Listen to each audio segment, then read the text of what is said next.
네, 그러면 시작하도록 하겠습니다. 우선 이제 저희 로컬 체인의 목표를 말씀드리고자 하는데요. 그에 앞서서 블록체인 기술의 현재에 대해서 먼저 짚고 넘어가고 싶습니다. 블록체인 기술이라는 것이 다들 이제 많이 들어보셨겠지만 데이터를 모두가 공유하도록 해서 서버가 없이, 그러니까 탈중앙화된 방법으로 모두가 공유하도록 하고 해시 및 서명으로 서로 위변조를 못하도록 감시하는 체제를 데이터에 구축을 해서 위변조가 불가능하도록 한 기술입니다. 다만 여기서 이제 서버가 없이 모두 공유하도록 하다 보니 현실적으로 보면 여러 가지 이제 좀 장애 요인들이 있는데요. 우선 이제 저희 로컬 체인 토큰도 이더리움의 ERC20으로 구현되어 있기 때문에 그 바탕이 된 이더리움에 대비해서 말씀을 드리면요. 현재 일단 속도가 이더리움 같은 경우에 트랜잭션 하나를 처리하는데 이제 적절한 피해를 지불할 때 기준으로 한 10분 정도가 걸리고 있습니다. 그리고 또 이건 또 완전히 다른 기준이지만 전체 네트워크가 초당 처리 가능한 트랜잭션 수가 한 20 TPS 정도가 나오고 있습니다.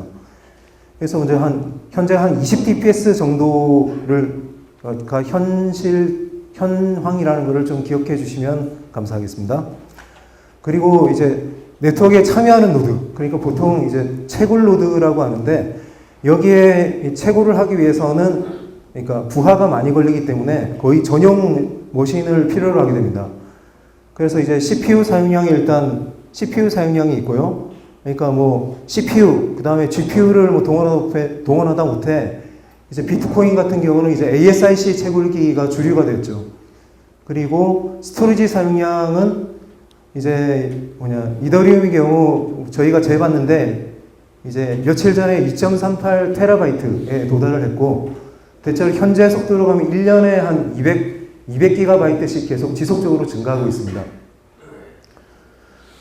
이 원장 크기가 크다 보니 신규로 들어오는 사람들이 동기화를 하기 위해서 이 디폴트 세팅이라는 게 존재하는데 이건 2.38TB를 다 받는 게 아니고 그러니까 이 중에 한 10분의 1 정도를 받게 되는데 그렇다고 해도 저희가 해본 결과 SSD에서 한 4, 5일 정도 시간이 걸립니다. 그리고 이 참여 노드에 걸리는 높은 부하로 인해서 이 참여를 하게 만들려면 수수료나 아니면 여러 가지로 보상을 이거보다 더 높게 줘야 합니다. 그러다 보니까 결과적으로 이게 비싼 사용료로 나타나게 되고요. 현재, 그러니까 며칠 전인데요. 트랜잭션당 한 126원 정도가 소모되는 걸로 나왔습니다. 이 말이 의미하는 것은 이를테면 한 트랜잭션 어떤 금액을 송금하든 126원 정도가 들어가니까 이거보다 더 낮은 금액을 송금하는 데는 이더리움을 쓸 수가 없다라는 말이 되는 거죠. 네, 앞서 말씀드린 것을 바탕으로 저희 목표를 말씀드리면 저희가 개발을 처음에 시작할 때 또 사실 이제 이더리움의 상황은 지금과 뭐 거의 유사했고요. 저희가 이제 추구한 목표는 블록체인 기술이 계속 발전을 하다 보면 이제 정말로 이제 일상생활에 도움이 될 정도가 되려면 어떤 정도의 특성을 가져야 하는가라는 기준으로 이제 목표를 잡았고요. 저희 목표는 따라서 일상생활에서 실사용이 가능한 암호화폐입니다. 그래서 1차적인 목표입니다.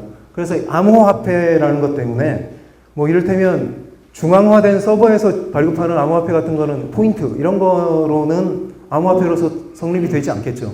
그래서 우선적으로 1, 2세대인 비트코인과 이더리움에서 도달한 탈중앙화 수준을 최소한 유지하고 아니면 그보다 더 강화할 필요가 있게 됩니다. 그리고 그러면서도 처리 속도는 두 가지 측면으로 말씀드릴 수가 있는데요. 우선 트랜잭션 하나를 발송해서 이게 네트워크에 처리가 되는 시간이 그러니까 일상생활에 이제 뭐 물건 구매 같은 데서 사용하려면 한 수초 내에 끝나야 된다라고 생각을 하고 있고요. 그리고 단위 시간당 전체 네트워크에 처리해야 되는 트랜잭션은 보통 이제 비자 카드의 처리 속도를 많이 예로 들고 있습니다. 4K, 그러니까 4000 TPS, 초당 4000 트랜잭션 정도를 처리해야 그러니까 일상생활에서 쓰는데 문제가 없는 수준이 될 것이다라고 저희가 일단 기준을 삼고 있고요. 이는 아까 이더리움의 현재 속도에 비해서 한 200배 정도입니다. 그러면서도 이제 탈중앙화 유지 및 강화가 되려면 참가하는 노드에 대한 시스템 요구량이 현재보다 현격하게 감소해야 된다고 생각을 하고 있고요. 저희의 목표는 그러니까 일반적인 데스크탑 컴퓨터에서 현재 사람들이 쓰고 있는 데스크탑 컴퓨터에서 백그라운드 프로세스로 저희 노드를 띄우고 다른 작업을 해도 무리가 없는 정도를 목표로 삼고 있습니다. 그렇게 그 정도로 이제 쉽게 노드를 돌릴 수 있게 된다면, 그러니까 노드 운영 비용이 줄어들게 되니까 사용료를 낮출 수가 있습니다. 사용료가 줄어들게 되면 보다 더 적은 금액의 결제에도 사용을 할 수 있어서 더 많이 쓰일 수 있게 되겠죠. 그리고 또 한 가지 짚고 넘어가지 않을 수 없는 것이 앞으로 이제 수십 년 내에 이제 양자 컴퓨팅이 현실화된다라고들 얘기를 하고 있고, 양자 컴퓨터가 도착을 하게 되면 현재 존재하는 많은 암호 체계들이 이제 무용지물이 된다라고 얘기를 하고 있습니다. 그래서 저희가 앞으로 수십 년간 사용할 거를 정말로 생각을 한다 그러면 양자 컴퓨팅 대응을 반드시 해야만 합니다. 이 목표들을 저희가 어떻게 달성했는지 차례차례 말씀드리겠습니다. 먼저 원장 구조에 대해 설명드리겠습니다. 이 원장 구조는 그러니까 이른바 이제 블록체인이라고들 얘기를 많이 합니다.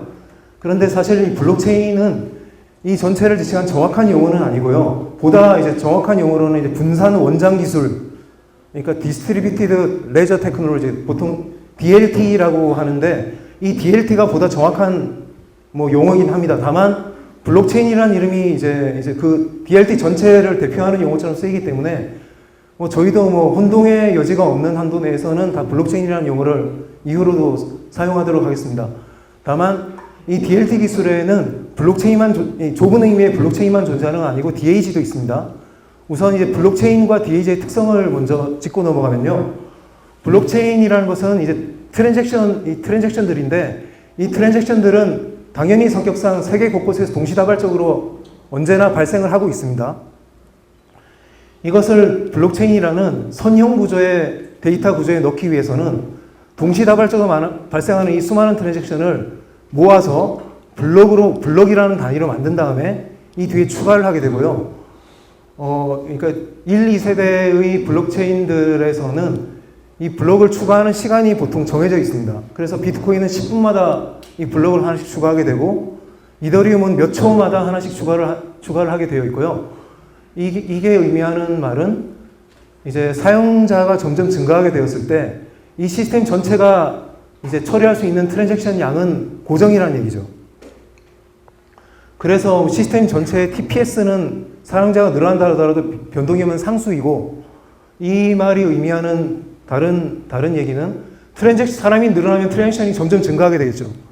그럼 트랜잭션 하나하나를 처리하는데 걸리는 트랜잭션 하나가 이 블록체인에 들어가게 되는 시간은 사용자가 많아지면 많아질수록 점점 경합이 발생을 해서 더 반비례해서 떨어진다라는 말이 됩니다.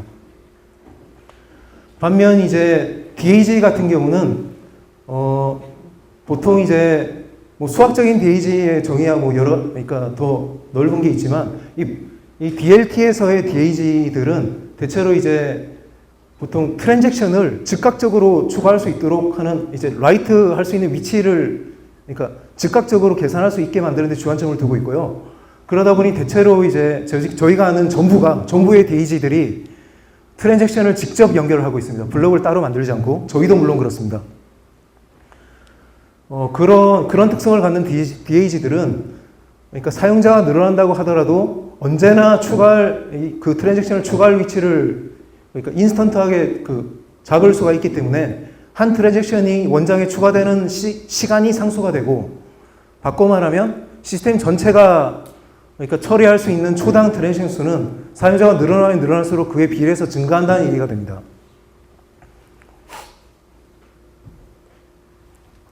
저희의 로컬체인은 그러한 바람직한 특성 때문에 고속성을 추구함으로 DAG를 채택을 했고요. 저희가 이제 채택한 DAG는 그러니까 어카운트 와이즈 트랜잭션 체인이라는 라고 저희가 이름을 붙였는데, 말 그대로 어카운트 단위로 A, B, C, D가 다 다른 어카운트입니다. 어카운트 단위로 자기신 연관된 트랜잭션을 자기 자신의 체인에 자기 자신의 비밀키로 서명을 해서 추가를 하는 방식의 DAG입니다. 이 방식을 다른 DAG와 한번 비교를 해본다면, 먼저 장점으로 들 수 있는 것이 이 AWTC 구조는 논리적으로 이해하기 쉬운 구조입니다. 그러니까 일상생활에서 여러분들이 은행 통장을 보면 자기 자신과 관련된 트랜잭션들이 다 은행 통장에 다 시간적 순서로 기입이 되어 있죠. 바로 그겁니다. 그러다 보니 이제 나중에 이 전체 원장 데이터에 대한 어떤 조작을 하게 될 때 사람들이 인식하기 쉬운 단위로 이제 이동 조작을 할 수가 있어서 여러 가지 동작을 그러니까 하기가 쉽다라는 장점이 있고요. 물론 뭐 DAG가 그렇지만 여기서는 이제 여러 어카운트가 그러니까 A 어카운트와 B 어카운트가 트랜잭션을 쓰려고 할 때 쓰는 장소는 어카운트마다 하나씩 있으니까 충돌이 전혀 발생하지 않습니다. 그래서 사실상 합의 알고리즘이 필요가 없죠. 여기만 본다 그러면. 그래서 뭐 자기 자신이 사기를 치지 않았다는 걸 스스로 알고 있으면 그러면 그거는 즉시 확정된다라고도 말할 수가 있는 것이죠. 그리고 여기 고속 처리 가능하고 이론적으로 속도 제한이 없다는 것은 저희 AWTC만이 아니라 모든 DAG가 사실은 공통적으로 갖는 특성입니다. 반면에 이제 저희 구조 및 DAG의 단점을 얘기를 한다 그러면 아까 이제 앞선 블록체인의 경우에는 주기적으로 트랜잭션을 모아서 하나의 상태를 구체적으로 만들기 때문에 그 주기마다의 상태를 특정할 수가 있습니다. 이때의 원장 상태는 이거다. 뭐 그런 식으로 만들 수가 있는데 DAG는 동시다발적으로 발생하고 있는 트랜잭션을 각자 다 즉각적으로 각 노드들이 서로 다른 트랜잭션들을 항상 추가를 하고 있죠. 그리고 그 다른 위치에 있는 노드들은 그 추가된 트랜잭션들을 좀 시간이 확산되는 과정에 따라 좀 늦게 전파를 받게 됩니다. 이러한 구조 때문에 전체 원장 상태를 현재의 전체 원장 상태라는 것은 존재하지 않습니다. 그리고 또 저희 구조의 그러니까 다른 DAG에 비해서 저희 구조의 단점이라고 말한다면 여기서 보시겠지만 사실은 이 B가 A한테 송금한 겁니다. 그래서 B는 A한테 보낸 샌드를 여기다 기입을 했고 A는 자신이 B한테 받았다는 걸 자기 체인에 기입을 해야 됩니다. 만약에 다른 DAG나 블록체인 같은 경우는 이 이벤트를 하나의 트랜잭션으로 기입을 할 텐데 저희 구조는 그러니까 참여하는 이 A와 B에 나눠서 기입을 해야 되니까 트랜잭션 수가 늘어나는 거죠. 그 부분은 이제 안 좋은 건데 사실 나중에 후스랄 샤딩이 들어가게 된다면 인터샤드 프로토콜의 경우에는 어차피 소스 샤드와 목적 샤드에 같은 정보를 두 번 기입해야 되기 때문에 저희는 뭐 그 샤딩이 적용된다 그러면 특별히 더 불리하지는 않다라고 생각을 하고 있습니다. 마지막으로 드는 이 경우는 이런 겁니다. 만약에 여기서 B와 C가 서로 짜고 B는 C한테, C는 B한테 초당 한 100만 번의 그러니까 되게 소수의 트랜잭션들을 계속 보내게 되면 이건 영원히 지속할 수가 있겠죠. 그렇게 되면 둘이 짜고 전체 네트워크를 마비를 시키는 게 가능해집니다. 그래서 이제 당연히 TX 전송 속도를 제약할 메커니즘이 필요하고요. 현실적으로는 이제 뭐 POW의 여러 가지 의미가 있지만 여기서의 POW는 하나의 전송을 하는데 필요한 일정 시간이 들게 하는 메커니즘 또는 수수료를 매겨서 이걸 영원히 못하게 하는 그런 방안이 필요하게 됩니다. 네, 여기가 이제 저희의 원장 구조를 설명을 드렸고요. 네, 저희가 이제 앞서 DAG를 채택하고 여러 문제들을 들었고요. 물론 저희는 그 문제들을 나름 해결했고요. 일단 DAG를 씀으로써 저희는 그 사용자가 늘어날 때 그러니까 개인당 속도가 점점 떨어지는 문제를 일단은 그 어드레싱을 했습니다. 그 다음에 합의 알고리즘은 일단 대략적으로 합의 알고리즘이라고 얘기를 하면 뭐랄까 여러 노드들이 다 같은 상태를 다 저장할 수 있게 하는 기술이 합의 알고리즘입니다. 그건 보통 두 가지로 나눌 수가 있는데 세이프티를 중시하는 이 BFT 합의 계열은 일정한 절차를 거치면 트랜잭션들이 합의에 도달하게 된다라는 방식이고요. 보통은 이제 그 절차를 거쳐서 합의에 도달하고 나면 결코 되돌릴 수가 없습니다. 반면 단점이라면 통신을 많이 하기 때문에 노드 수가 수십에서 수백으로 제한이 돼서 사실 최초로 나온 그러니까 퍼블릭 블록체인들은 이 계열을 쓰지 않았습니다. 반면 이제 요즘 블록 프로듀서를 한 21개로 제약한다 이런 제약이 걸려있는 그 코인들이 있잖아요. 그런 제약들은 그러니까 얘기를 들으시면 아마도 BFT 합의 계열을 쓰나 보다라고 생각하시면 거의 정확할 것입니다. 이 BFT 합의는 그러니까 보통 굉장히 뭐랄까 하나하나를 처리하는 데는 이제 복잡하긴 한데 되도록 확정이 되고 나면 절대 되돌릴 수가 없기 때문에 우리가 보통 일상생활에서 이제 접하고 있는 여러 가지 비즈니스 로직과 잘 맞습니다. 반면 이제 이 나카모토 합의 계열은 라이브니스를 중시하는 거고 여기서는 트랜지션은 언젠가는 궁극적으로 합의에 도달한다. 하지만 그 언젠가가 그 시간이 얼마인지는 아무도 얘기를 할 수가 없고 그러니까 여러 가지 이제 모순되는 상태가 존재할 때 그 여러 가지 상태가 존재하고 있습니다. 그리고 계속 뒤집어집니다.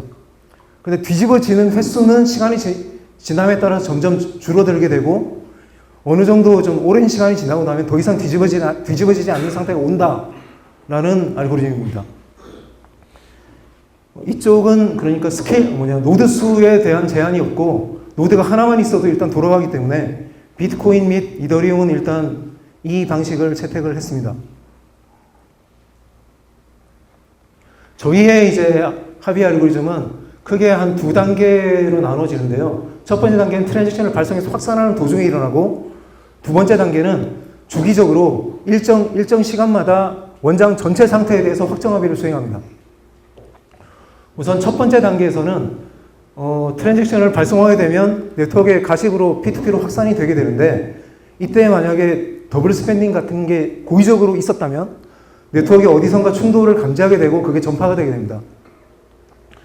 만약에 저희 원장 구조상 충돌하는 트랜잭션은 동일한 키로 사인을 해야 되기 때문에 그 키로 그러니까 일정 시간이 그러니까 충돌이 감지되지 않은 시간이 일정 시간이 지나버리면 이후에 발생하기는 거의 어렵게 되고요. 그래서 한 10초 정도 충돌이 발생하지 않았다면 거의 확정이라고 볼 수가 있습니다. 그리고 충돌이 디텍트가 됐다면 이제 위임 지분에 따른 투표로 그러니까 아까 얘기했던 나카모토 합의 방식으로 계속 뒤집어지면서 그냥 좀 더 많은 쪽으로 몰아주게 되는데 여기서는 뭐 오랜 시간이 지나야만 합의가 되겠지만 저희는 한 단계가 더 있기 때문에 충돌이 발생했다 하더라도 그동안의 전체 상태에 대한 확정 합의가 통과가 되게 되면 확정된 지점으로 거기서 끝이 납니다. 그리고 정해진 어떤 일정 절차를 거쳐서 합의가 되돌릴 수 없는 지점에 도달을 하는 것이 이후에 저희 설명드릴 프루닝과 샤딩을 위해서는 반드시 필요한 부분입니다. 저희가 이제 DAG 원장 구조에 대해서 이런 확정 합의를 시도한 거는 실질적으로 저희가 처음이었기 때문에 전례가 없어서 저희는 여태까지 아무도 해결하지 않은 문제를 해결했어야만 됐고 그 대표적인 것이 DAG는 병렬 처리라서 현재 상태라는 거가 없습니다. 그런데 뭔가에 대해서 합의할 수 있는 정보를 가지고 합의를 해야 되기 때문에 저희는 약간의 과거 상태에 대해서 합의를 시도를 합니다. 대략 한 1분 정도? 그러니까 충돌이 발생했다 하더라도 이쪽에서 어느 정도 대다수가 한쪽으로 몰리는 정도 상태, 100%는 아니지만 한 70% 이상은 한쪽으로 몰렸을 거다라고 생각하는 정도로 잡은 시간이고요. 그 정도의 상태에 대해서 합의를 시도하고, 또 중요한 특징은, 그러니까 약간 과거에 대해서 합의를 시도하고 현재 상태에 대해서 트랜지션 추가를 막지 않기 때문에 앞서 말씀드렸던 DAG의 바람직한 특성들과 간섭하지 않습니다. 그래서 블록체인들의 경우에는 이 합의 알고리즘이 전체 속도를 저하하는 팩터가 되지만 저희는 이 합의 알고리즘은 전체 속도의 보틀렉이 아닙니다.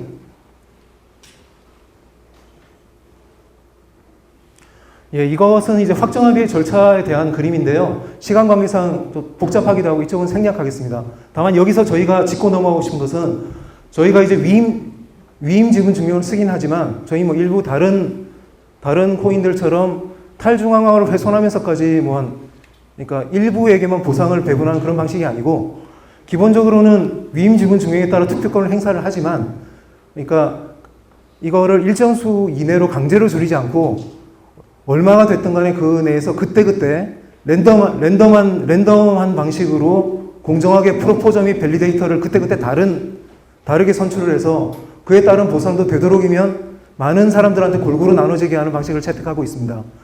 그래서 그러니까 1, 2세대에 비해서 뭐 일단 최소한 탈중앙화가 훼손되지는 않았다라고 생각을 하고 있습니다.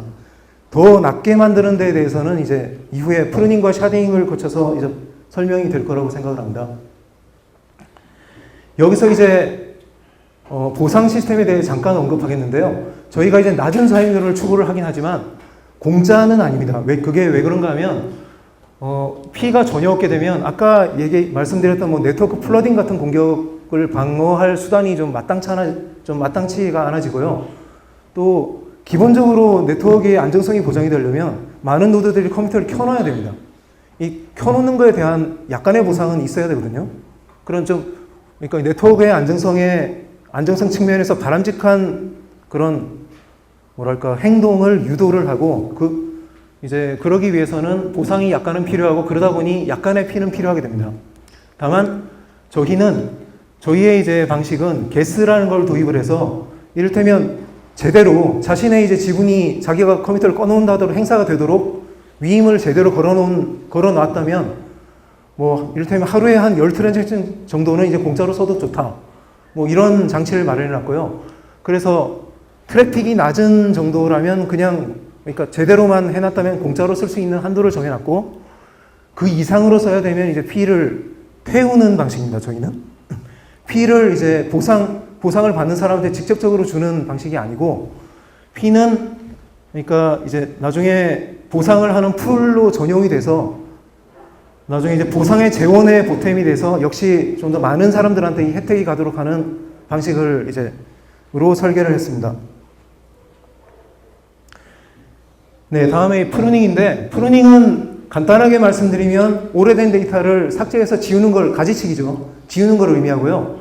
먼저 이 당위성을 설명을 드리면 아까 이더리움에 대해서 말씀을 드렸을 때 20bps고 1년에 한 250GB 정도의 원장 데이터가 추가된다라고 말씀드렸다는 것을 상기하시기 바랍니다. 그런데 이게 고속 네트워크가 되면 4000TPS가 되면 그거 200배가 되겠죠. 그래서 그러니까 연간 수백 기가바이트만큼 데이터가 늘어나는 것이 이제는 하루에 여기서 이제 한 트랜잭션 0.5kB라면 하루에 172.8GB 증가하게 됩니다. 이것을 감당하기는 사실 일반 유저들 입장에서는 쉽지 않을 겁니다. 그래서 저희가 정말로 이제 탈중앙화를 생각을 한다 그러면 이 문제를 어떻게든 이제 해결을 해야 되는 거고, 저희가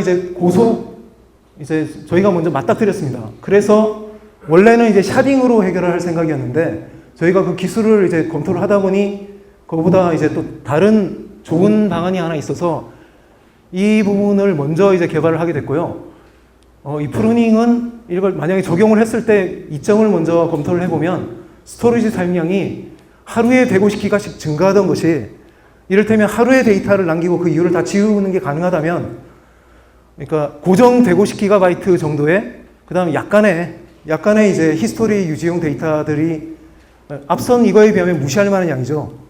그 정도로 이제 풀로 채굴을 하면서 이 정도로 줄어들게 되는 거죠. 당연히 기존의 저속 블록체인에서는 뭐 스토리지는 싸니까 네트워크나 다른 비용에 비해서 별로 이슈화가 되지 않았지만 정말로 고속을 추구하다 보면 이 문제가 이제 중요해집니다. 이제 프루닝을 하게 되면 이제 해결해야 되는 문제는 당연히 오래된 데이터를 지우게 되면 현재 데이터의 안정성은 원래 이제 오래된 데이터에서 계속 해시로 연결된다라는 걸로 안정성을 확보하고 있었는데 그 증거가 없어지면 당연히 약화되겠죠.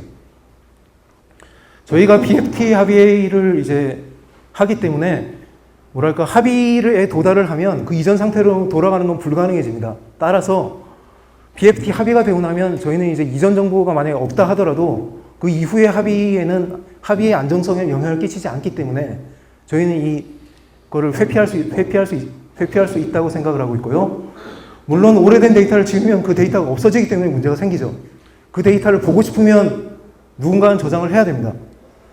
다만 이제 저희가 얘기하고자 하는 것은 모든 노드가 다 저장할 필요는 없다라는 것이고, 모든 노드가 기존에 이제 데이터를 저장함으로써 얻었던 것은 그 데이터를 검증할 수 있다라는 펑션인데, 그 펑션은 다행히 이 과거 데이터를 다 가지고 있지 않은 상태에서도 동일한 정도의 안정성을 제공할 수 있는 방법이 존재하고요.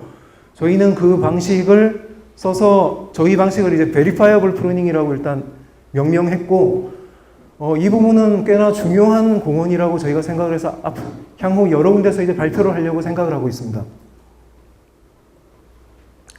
저희의 방식은 저희가 원장 구조가 일단 어카운트 단위로 트랜지션 체인이 나눠져 있으니까 일단 어카운트 단위로 최근 하나를 남기고 과거 것을 지울 수 있다. 그러니까 기본적으로는 시간이 지나야 지우는 건데, 시간이 오래 지났다 하더라도 한 어카운트당 한 트랜지션을 남겨놓으면 거기까지 가는 히스토리를 보존할 수 있는 방법을 찾아서 이런 방식을 취하고 있고요. 물론 모든 노드가 모든 데이터를 다 지울 필요는 없고, 이를테면 내가 운영하는 노드에서는 내 계좌의 그 정보는 끝까지 가지고 있고 싶다 그러면 그렇게 하면 됩니다. 아니면 다른 계좌도 남기고 싶으면 그렇게 하면 되고요. 문제는 나는 과거 데이터를 가지고 있었지만 이 데이터가 옳다라는 것을 나중에 입증을 누군가한테 입증을 하고 싶으면 그 사람은 아마도 지웠겠죠. 그럼에도 불구하고 이 데이터가 옳다라는 걸 입증을 할 수 있어야 되는데, 다행히 그런 방식은 이제 수학적으로 존재하고 머클 프루프라는 게 존재하고, 이것도 지금 재밌는 부분이지만 시간상 생략하겠습니다. 다만 이 머클 프루프로 검증을 하려면 머클 트리라는 식으로 해시로 연결되어 있는 구조가 필요한데, 기본적으로 저희는 어카운트 체인이기 때문에 어카운트당 링크드 리스트로, 체인이 링크드 리스트죠. 로 구성이 되어 있는데, 조금만 머리를 써서 이거를 약간 스큐드 트리 형태로 이제 바꾸면 머클 트리 형태가 돼서 이 링크드 리스트에서도 그러니까 없어진 데이터가 사실 여기 존재했었다라는 것을 수학적인 방법으로 입증하는 증거를 만들 수가 있습니다. 그리고 이제 또 거기서 더 발전시켜서 그 증거의 길이를 더 짧게 하는 방식을 이제 고안을 하고 있고요.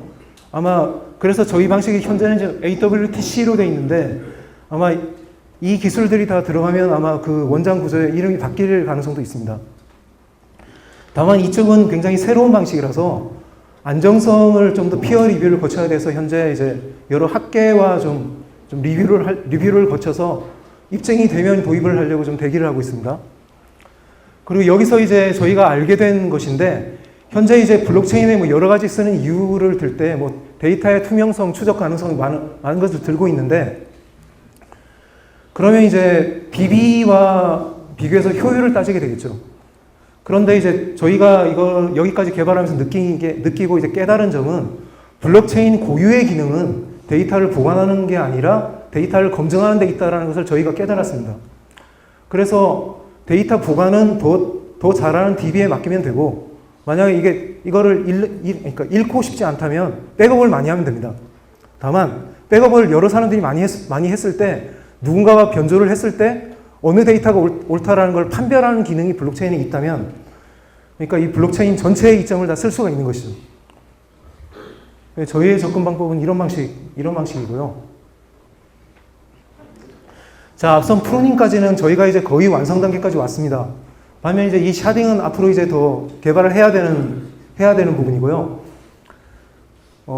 일단 먼저 이제 샤딩에 대한 당위성을 먼저 설명을 드리면, 아까 이제 저희가 이제 속도는 이제 DAG와 합의 알고리즘에서 속도와 스케일러빌리티 부분은 이제 처리를 했고, 그 다음에 원장 사이즈 문제, 고속으로 인해서 발생하는 원장 사이즈 문제에 대해서는 프루닝으로 1차적으로 대응을 했습니다.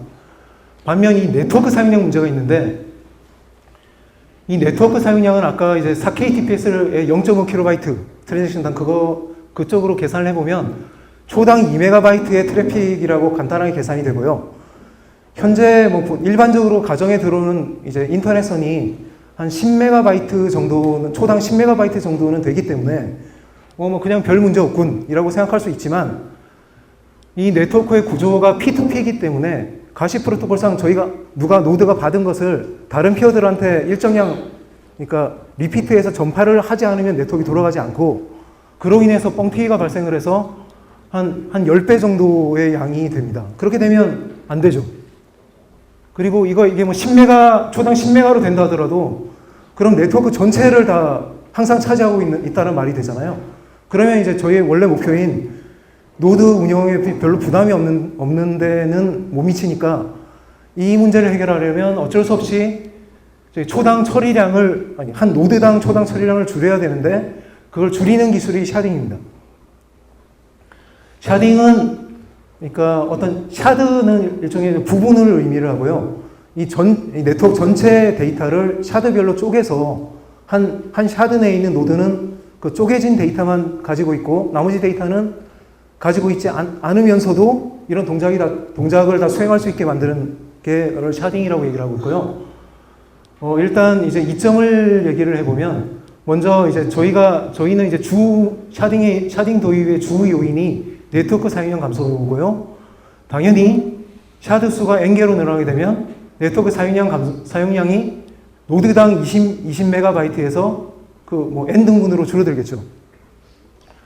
스토리지 사용량도 하루의 데이터를 한 노드가 저장한다 그랬을 때 150GB였는데 그것도 n 등분으로 줄어들 것입니다.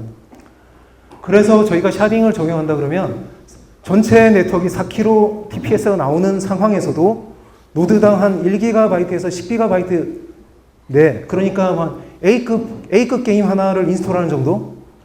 A급 게임이 보통 요즘 한 20GB 정도라고 알고 있고요. 저희가 계속 게임 쪽에 있다 보니까 게임을 예로 들었습니다. 한 그 정도 안으로 떨어진다면 실용 단계가 아닐까라고 저희는 생각을 하고 있습니다.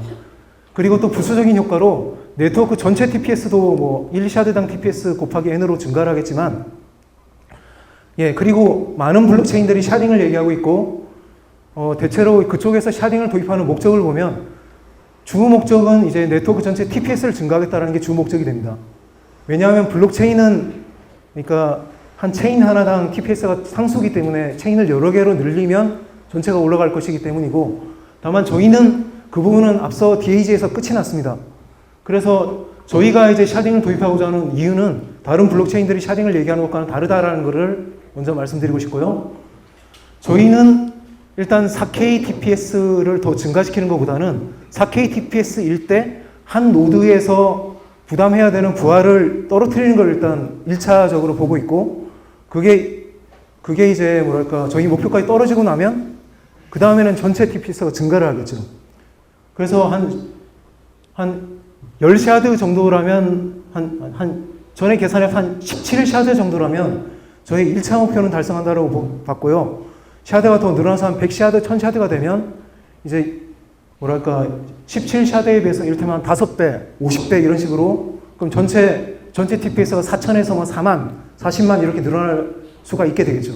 다만 그것은 또 이후 문제고 저희는 일단은 비자 정도에서 각 노드당 부하를 실용적인 레벨까지 떨어뜨리는 게 일단 1차적인 목표입니다.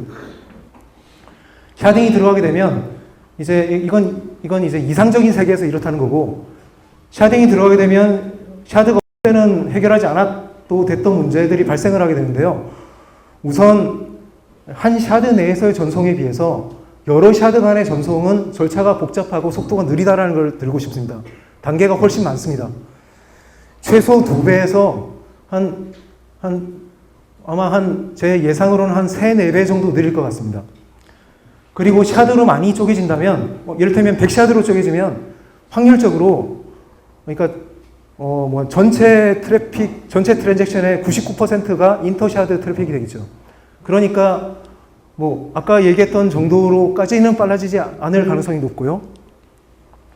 그리고 물론, 각 샤드는 자기 샤드의 데이터만 있고, 다른 샤드의 데이터를 가지고 있지 않으니까, 그 데이터가 옳다라는 걸 어떻게 검증할 것인가? 라는 문제가 생겨서 알고리즘이 복잡해지고, 이 단계에서 각 단계가 만약에 뒤집어지면 상황이 매우 복잡해지기 때문에 확정 합의가 거의 필수입니다. 참고로 이제 이더리움 같은 경우도 이제 캐스퍼라는 이름으로 확정 합의를 샤딩을 준비하기 위해서 지금 여러 가지 노력을 하고 있는 것으로 알고 있고요.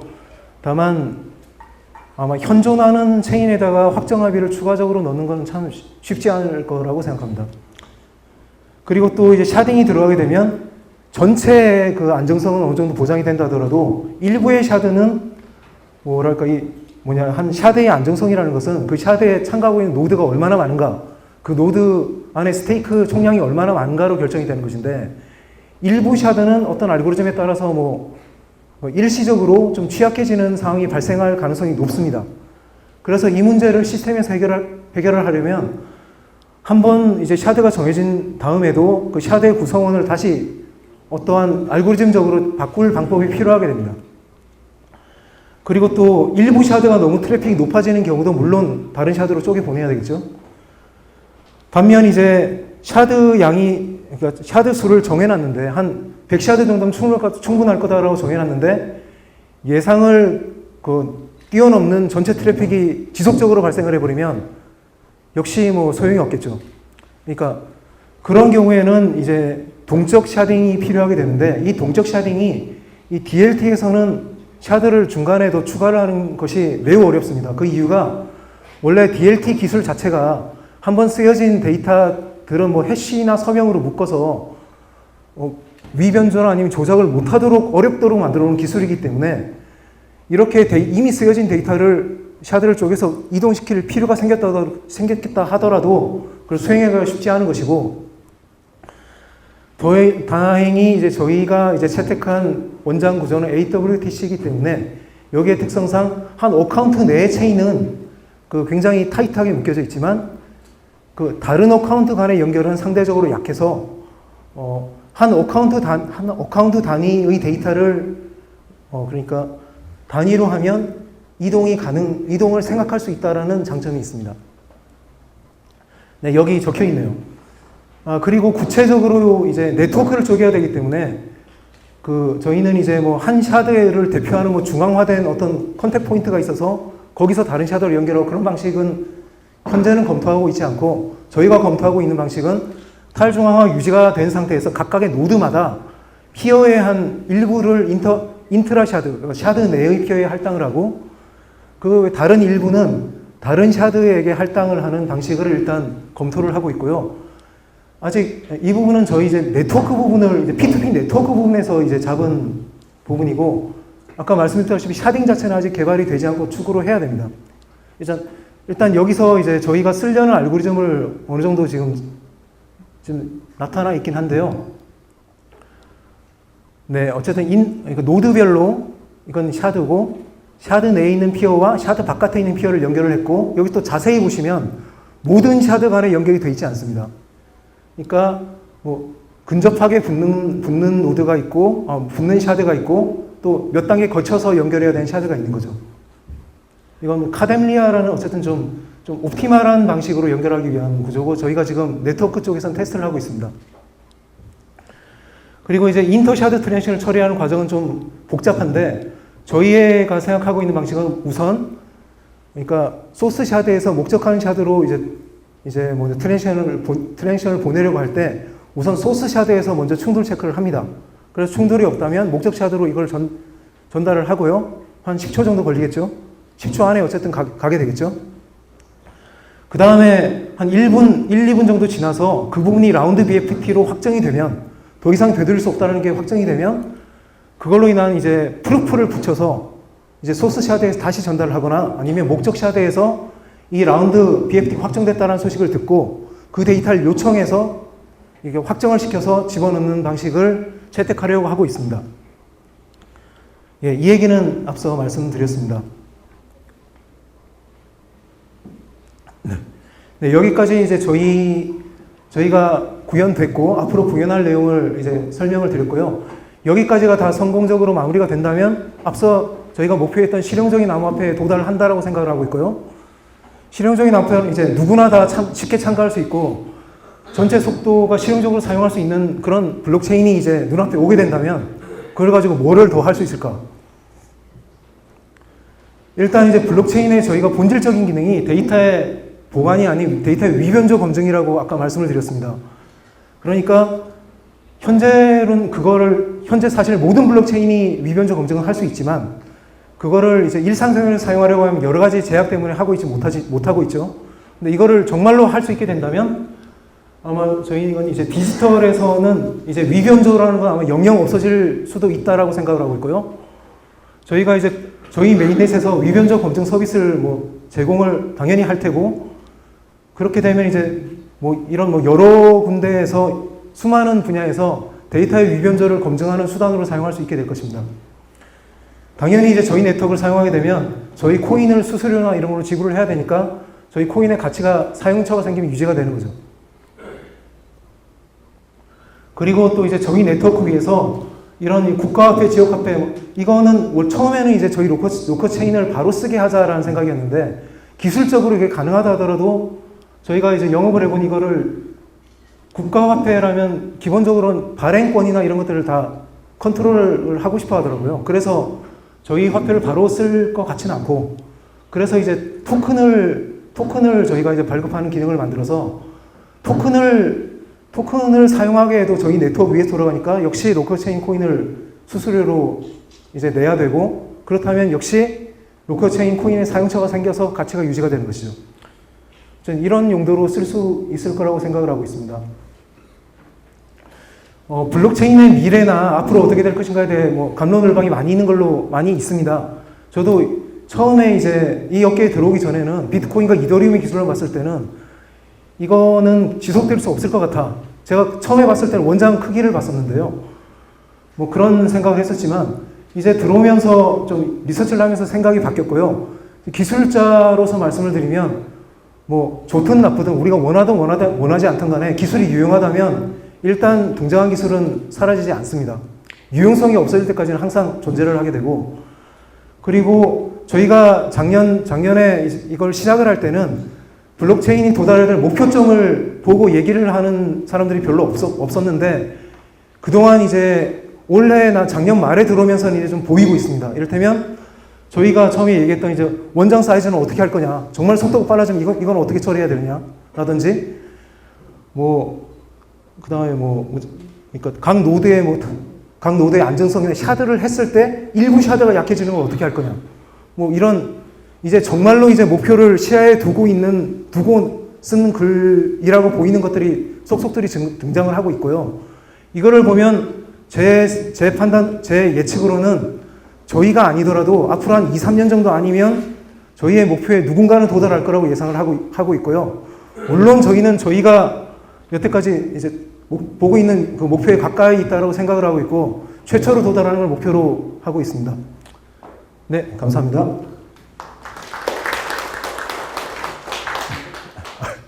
네, 죄송합니다. 그리고 아까 양자내성에 대해서 잠깐 언급하겠는데요. 저희는 이제 양자내성 체계에 대해서도 어느 정도 생각을 했고 좀 리서치를 좀 했습니다. 양자 컴퓨터가 도달하게 되면 현재 주류로 사용하고 있는 많은 이제 서명 알고리즘이 다 깨진다라고 얘기를 하고 있습니다. 그래서 앞으로 수십 년 안에 다가올 거라고 보고 있지만 이미 전 세계 수많은 암호학자들이 양자 컴퓨터가 더 깨기 어려운 암호 체계를 많이 연구를 이미 했고, 그러니까 선택해서 쓸 수 있는 게 사실 제법 있습니다. 그런데 왜 우리는 아직 그걸 다 안 쓰고 있을까요? 그 이유가 이제 효율이 안 좋기 때문입니다. 구체적으로 보면 암호화폐에서는 상당히 좀 문제가 되는 것이, 그러니까 논 PQC 암호 서명에 비해 일반적인 저희 현용 서명 체계에 비해서 공개 키 및 서명의 크기가 큽니다. 많이 큽니다. 그리고 그러니까 그나마 좀 작은, 그러니까 여러 가지 있으니까요. PQC는 이제 포스트 퀀텀 크립토그래피라고 하고 양자내성 암호 서명을 보통 PQC라고들 얘기를 하더라고요. 이건 저희가 만든 이름이 아니고 이렇게들 얘기를 합니다. 그러니까 PQC 방안이 많기 때문에 어떤 것은 굉장히 빠르지만 빠른 것들은 또 서명 크기나 아니면 이 공개 키 크기가 메가바이트에 다다르는 것도 있고, 만약에 좀 키가 작은 거는 대체로 좀 느린 편입니다. 그리고 아직 이제 미국 NIST에서 이게 표준화위원회인가 아마 그렇습니다. 기술표준화위원회인가 여기서 지금 몇 라운드에 걸쳐서 표준화를 진행하고 있고요.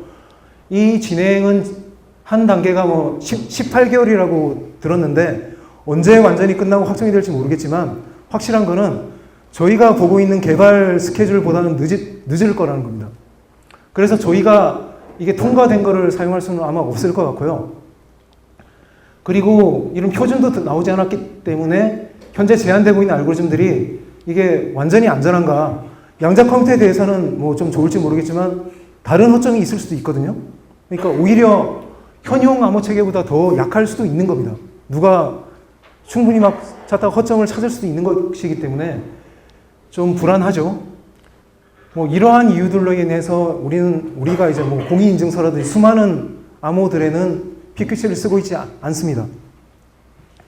저희는 그런 상황을 어떻게 저희가 풀어나간 방식은, 그러니까 서명 체계를 저희는 이제 두 가지로 이원화했고요. 마스터 서명과 그러니까 마스터 비밀 키, 마스터 공개 키를 갖는 마스터 서명 체계와 노멀 서명 체계로 이원화했고, 대부분의 트랜잭션은 다 노멀 키를 사용을 하고, 이거는 현용 암호 체계를 그냥 쓰고 있습니다. 반면 마스터 서명은 언제 쓰냐 하면 노멀 키와 노멀 키 알고리즘을 교체를 하는 기능을 넣고, 그걸 교체할 때만 마스터 키를 사용하게 됩니다. 그래서 마스터 키의 사용 횟수를 줄여서 마스터 키 서명이 크다라는 게 좀 영향이 적고, 또 키 변경 그러니까 트랜잭션의 비용을 좀 올려서 자주 사용하기 어렵도록 좀 디자인을 했습니다. 그리고 PQC가 이제 완전히 안전하지 않을 수 있다라는 것은 기존의 암호 시스템과 PQC 암호 체계를 병렬로, 그러니까 둘 다 통과해야 되도록 하는 하이브리드 체계로 이제 해결을 했고요. 이후에 이제 또 기술이 발전돼서 PQC의 효율이 더 올라가는 시점에 저희 노멀키나 노멀키 알고리즘을 PQC로 교체할 생각입니다. 그러니까 메인넷 런칭 이후에 그 부분을 이제 업데이트할 생각이고요. 네, 여기 좀 전에 말씀드린 게 나와 있습니다. 그리고 이 PQC 대략의 이제 한 이 정도다라는 거를 저희가 이제 이 PQC 위에 있는 세 가지가 팔콘과 딜리디움이 보통 레티스 기반이라고 하는 PQC 체계이고요. 아래 스핑크스 플러스는 이제 해시 기반이라고 하는 PQC입니다.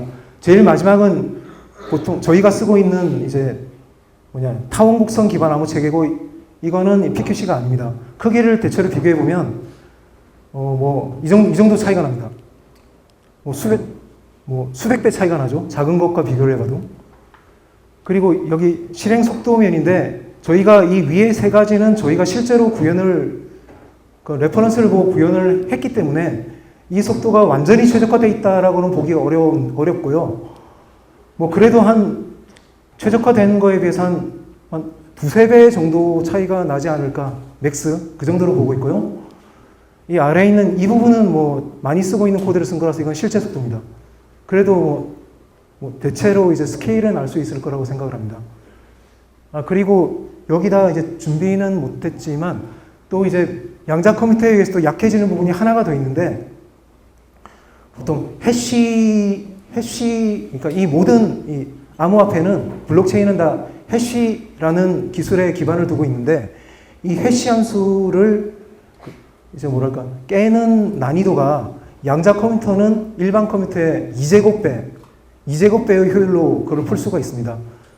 2제곱배라는 것은 사실 현실적으로 키 사이즈를 2배로 늘리면 해결되는 문제긴 한데, 딱 한 군데 해결이 안 되는 문제가 있는 것이 POW라는 기존에 쓰고 있는, 그러니까 작업 증명이라는 시스템은 그냥 완전히 풀기 어렵게 만드는 게 아니라 한 적당한 난이도의 시간이 걸리면 풀 수 있도록 해시를 디자인해야 되는데, 그것은 이제 양자 컴퓨터와 일반 컴퓨터의 성능 차이가 너무 크기 때문에 일반 컴퓨터에 맞추면 양자 컴퓨터가 너무 쉽게 풀 수 있게 되고, 양자 컴퓨터에 맞추면 일반 컴퓨터가 전혀 풀 수 없게 돼서 POW라는 시스템은 양자 컴퓨터가 등장하면 거의 사용이 어렵게 됩니다.